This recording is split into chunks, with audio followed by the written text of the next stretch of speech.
Distinguished members of the House Veterans Affairs Subcommittee on the Economic Opportunity for allowing me to testify today in support of my bill, the Veterans Education Assistant Adjustment Act. So thank you to our witnesses that are here as well joining us.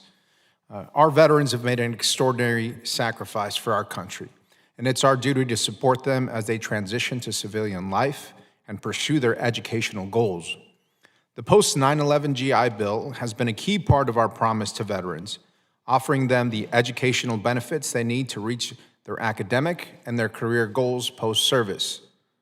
However, to maintain the effectiveness of this vital program, we need to make sure the financial support it provides keeps up with inflation and a changing economy.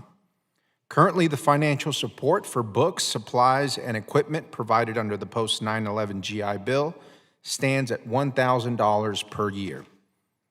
This amount, unchanged over a decade, no longer reflects the rising costs of educational materials and living expenses.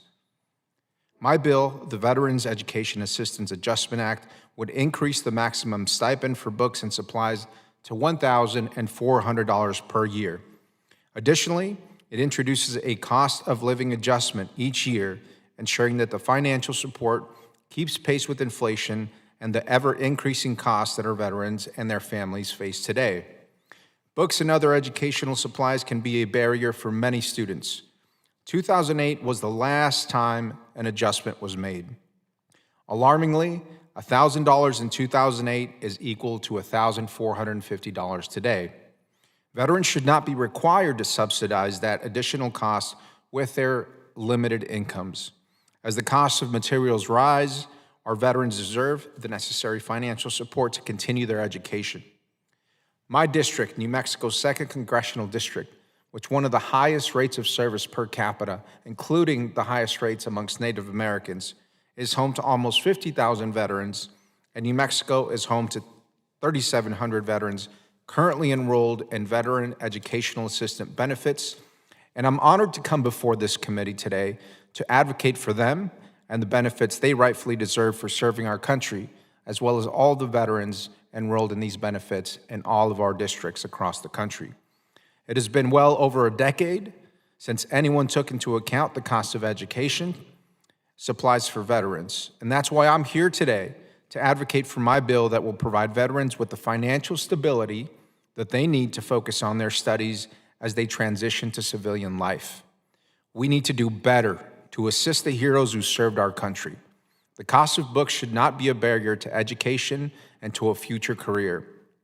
I ask that the chairman, ranking member, and members of this subcommittee support my legislation to increase this crucial stipend for veterans' education assistance. Thank you all for considering my bill. I yield back, Mr. Chairman. Mr. Vasquez, I want to thank you for coming, and I appreciate this bill. There is precedent set already through the vocational rehabilitation program where they pay for books and supplies. And what I suggest we do is look at how that program is administered and the cost and see if we can apply some type of formula to this, because you're right. We should not have our veterans who served our country subsidizing their own education. One of the primary reasons some people do join the military is to have educational benefits, and we're in a recruiting crisis now. So I appreciate you coming here tremendously.